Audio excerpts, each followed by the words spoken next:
हाय दोस्तों, welcome you all.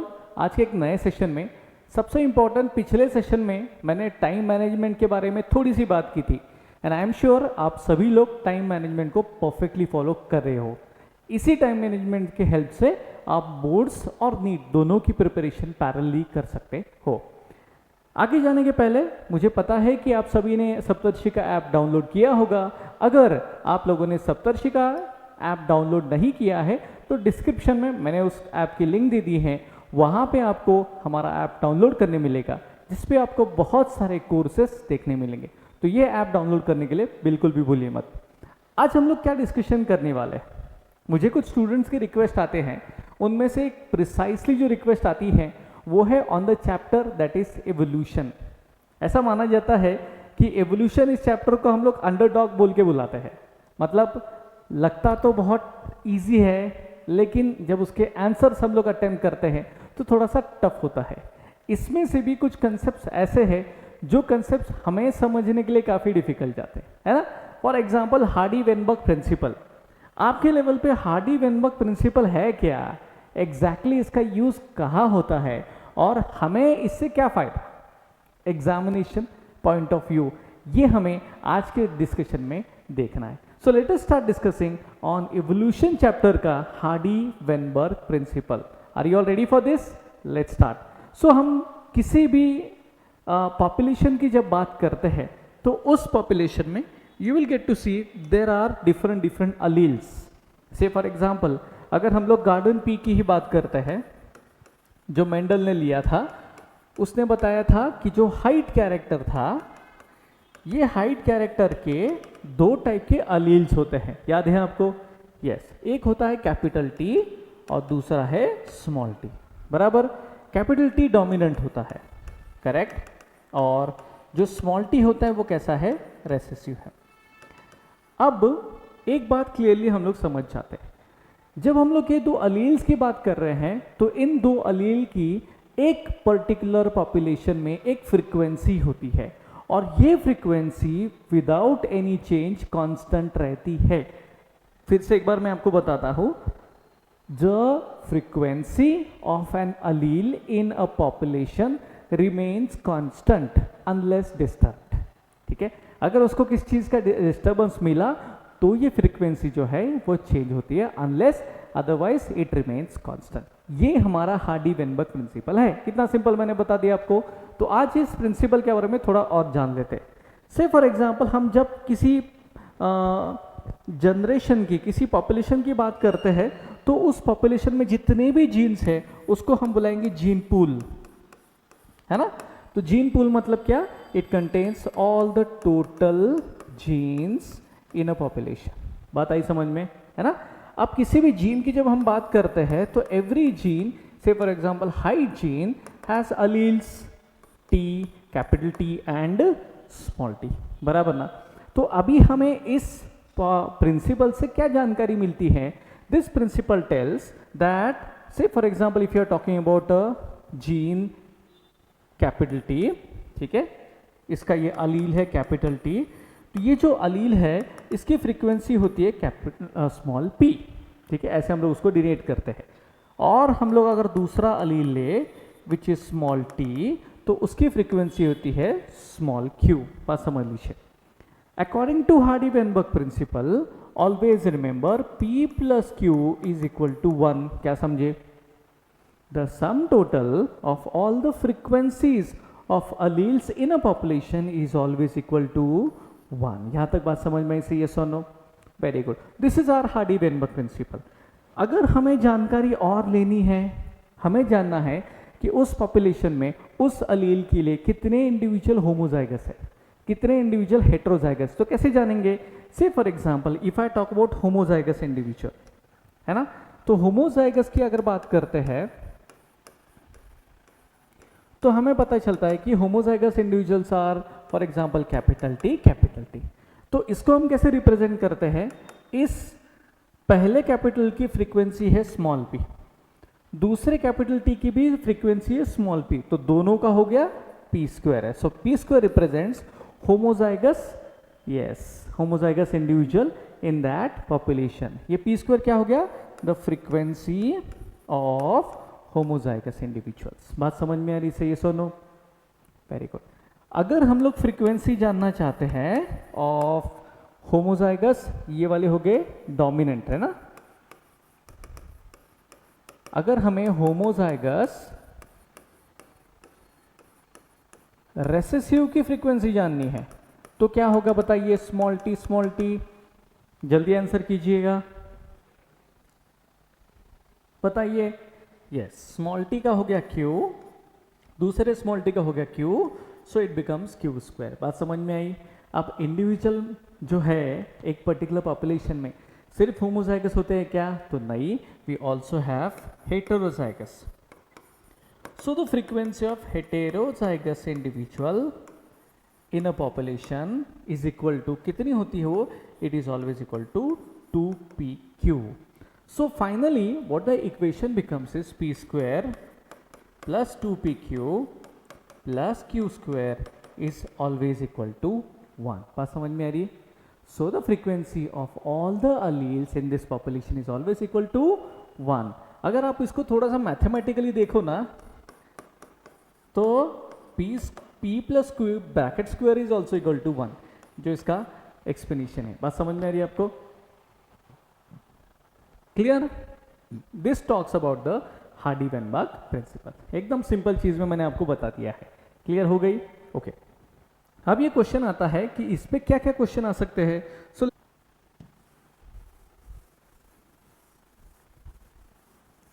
ऐसा ले लेते हैं।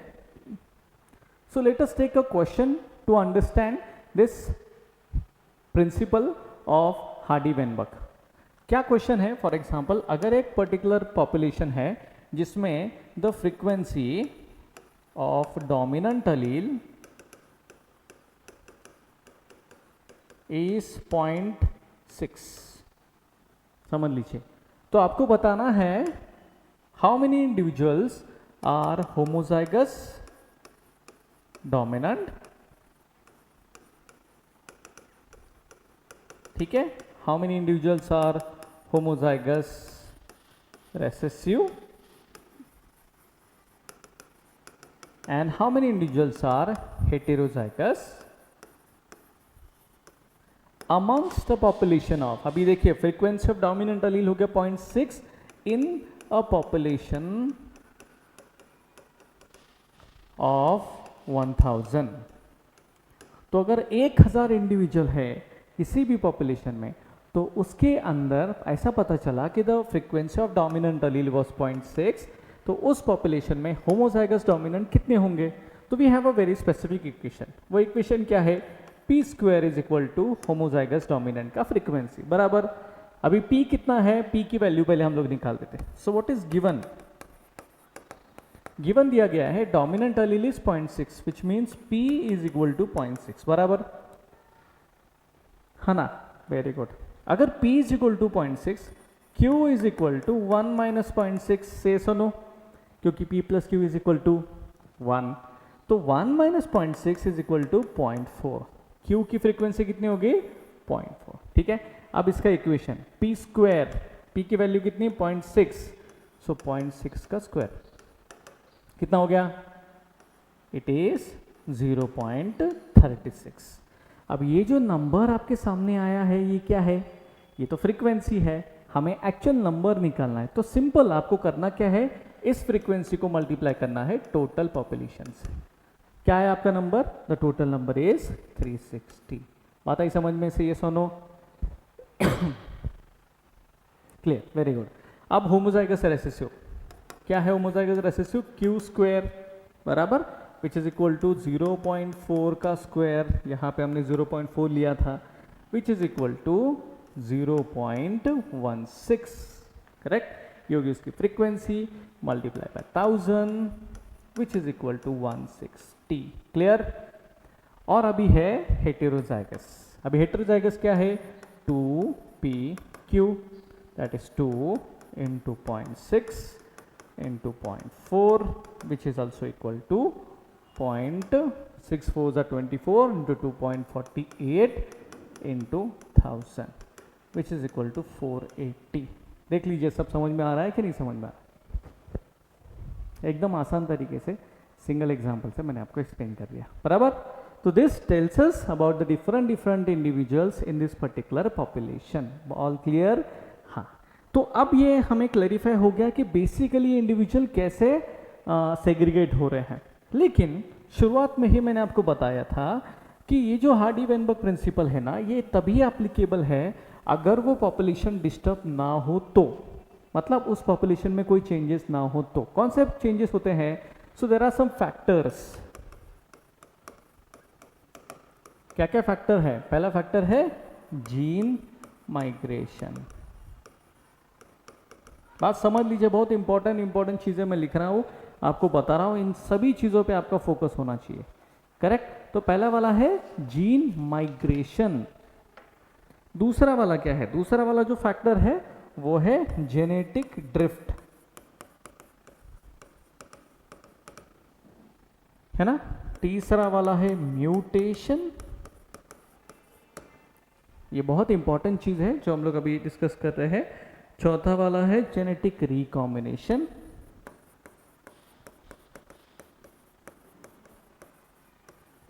और जो पांचवा वाला है वो है, हाँ गैस तो कर सकते हैं आप लोग, हेल्प कर दो भाई, गैस मत करो, हेल्प तो कर दो। Yes, that is very popular phenomena called as natural selection. देखिए, अगर ऐसी चीजें हुई किसी पॉपुलेशन में तो उस पॉपुलेशन की जो फ्रीक्वेंसी होती है, अलेलिक फ्रीक्वेंसी होती है ना, वो चेंज हो सकती है। एक एग्जांपल मैं आपको देना चाहूँगा। देखो, अगर कोई पॉपुलेशन है और उस पॉपुलेशन से कुछ जीन्स बाहर जा रहे हैं, मतलब कुछ इंडिविजुअल्स बाहर जा रहे हैं, इसे हम लोग कहते हैं माइग्रेशन। तो जैसे वो इंडिविजुअल्स बाहर जाते हैं, धीरे धीरे एलेलिक फ्रीक्वेंसी थोड़ी थोड़ी चेंज होती है। लेकिन अगर ये प्रोसेस कंटिन्यूस रहा तो क्या होगा कि उस पर्टिकुलर जीन पूल से, उस पर्टिकुलर पॉपुलेशन से एक बहुत बड़ी जीन की संख्या, अलेलिक संख्या बाहर निकल जाएंगी। If they go out there is genetic drift. बात समझ में आ रही है आपको? बहुत सारे इंडिविजुअल अगर वहां से बाहर निकल गए तो वहां पे जेनेटिक ड्रिफ्ट होगा, और इस वजह से जो फ्रीक्वेंसी है वो चेंज होने वाली है। This is one case. I have one more important example to tell you. मान लो अगर ऐसा हुआ कि पॉपुलेशन, ये वाली एक पॉपुलेशन है ना, और इस पॉपुलेशन में इंडिविजुअल्स है। अब ये जो इंडिविजुअल है, इनमें से क्या हो गया कि कुछ इंडिविजुअल्स में चेंजेस होना शुरू हो गए, है ना, म्यूटेशंस हो गए। तो जब म्यूटेशन हो गए तो वो इंडिविजुअल थोड़े थोड़े चेंज हो गए, है ना। और अब हुआ क्या है कि ये जो चेंज हुए इंडिविजुअल्स हैं, ये काफी ज्यादा संख्या में है, बहुत ज्यादा है। Are you understanding? और जब ये चेंजेस इतने ज्यादा हो जाते हैं कि ये जो इंडिविजुअल्स हैं ये एक नई स्पीसीज बन जाते हैं, ठीक है। चेंजेस इतने ज्यादा हो रहे हैं पॉपुलेशन में कि वो इंडिविजुअल क्या बने, नई स्पीसीज बने। तो जो ये पुराने वाले इंडिविजुअल्स हैं, इन्हें हम कहते हैं फाउंडर, है ना। जो ऐसे कैसे रह गए, नए वाले स्पीसीज नए स्पीसीज बन गए, नए वाले इंडिविजुअल नई स्पीसीज बन गए, और इस इफेक्ट को हम बुलाते हैं फाउंडर्स इफेक्ट।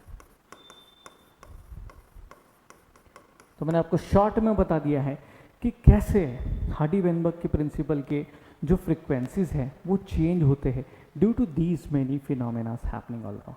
ठीक है, बात समझ में आ गया आपको? अब थोड़ा सा और बात करते हैं, and let us talk about natural selection. आपने तो देखा है कि नेचुरल सिलेक्शन मतलब क्या, जो पर्टिकुलर स्पीसीज फिट रहेगी उसको सिलेक्ट किया जाएगा, वही चीज सिलेक्ट की जाती है, and that particular species survives for a longer time, है ना। सिंपल है। लेकिन ये नेचुरल सिलेक्शन होता कैसे है और उससे पॉपुलेशन कैसे चेंज होती है ना। So we have very important parameter to understand.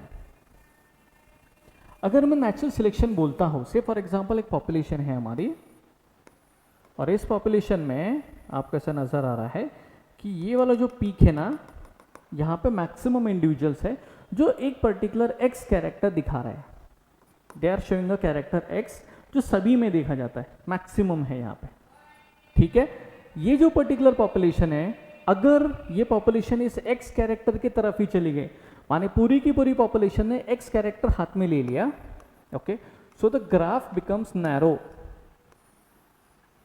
जो पीक होगा वो नैरो हो जाएगा, है ना। और आपको समझ में आएगा कि ये जो पीक है ना पर्टिकुलरली, ये कौन से कैरेक्टर को दर्शाएगा, एक्स कैरेक्टर को दर्शा के। इज इट अंडरस्टूड से यस नो? अगर ऐसा होता है तो इस कैरेक्टर, इस पर्टिकुलर पॉपुलेशन को हम बुलाते हैं स्टेबलाइजिंग पॉपुलेशन। तो ये पॉपुलेशन क्या हो गई? स्टेबलाइजिंग।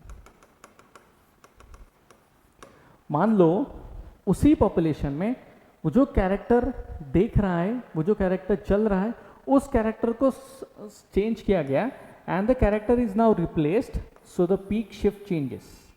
यहाँ पे जो पीक आया था इस पॉइंट पे, वो पॉइंट अभी यहाँ से इधर शिफ्ट हो गया है। ये जो पॉपुलेशन है, इस पॉपुलेशन को हम लोग क्या बुलाएंगे? So there is a change and the change occurs in a direction, तो इसको हम बुलाएंगे डायरेक्शनल चेंज, है ना। यहाँ पे पॉपुलेशन कैसे? स्टेबलाइजिंग, यहाँ पे डायरेक्शनल है। और तीसरा चीज, कैरेक्टर ही चेंज हो गया पूरा के पूरा। जो ओरिजिनल कैरेक्टर था वो रहा ही नहीं, डायरेक्ट न्यू कैरेक्टर्स आ गए। अगर ऐसा हो गया तो इस टाइप के सिलेक्शन को हम कहते हैं डिसरप्टिव सिलेक्शन।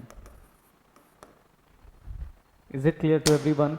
तो मैंने आपको क्या क्या बताया है, मैंने आपको हार्डी-वेनबर्ग का पूरा प्रिंसिपल समझा दिया कि बेसिकली इस प्रिंसिपल में क्या होता है। उसके बाद मैंने आपको बताया कि ये जो एलिलिक फ्रीक्वेंसी है वो किन चीज़ों की वजह से चेंज होती है, और फिर एट द एंड मैंने आपको बताया कि नेचुरल सिलेक्शन जब होता है तो कैसे एक कैरेक्टर पिक किया जाता है और वो कैरेक्टर कैसे शिफ्ट भी हो सकता है। चाहूँगा आखिर में मैं आपको बहुत सारी प्रेयर्स देना चाहूँगा आपके बोर्ड एग्जाम्स के लिए और आपके नीट एग्जाम के लिए कि आप ज़्यादा से ज़्यादा प्रिपरेशन करो। सप्तर्षिका ऐप तो आपने डाउनलोड किया ही होगा, स्टोर सेक्शन से वहाँ पे आपको क्विक शॉर्ट्स इन बायोलॉजी नाम का कोर्स मिल जाएगा, जिसके अंदर आपको 30 to 35 मिनट्स में मैंने हर एक चैप्टर रिवाइज करके दिया है। So do watch that particular content, enjoy the content and enjoy your studies. Till then, bye bye.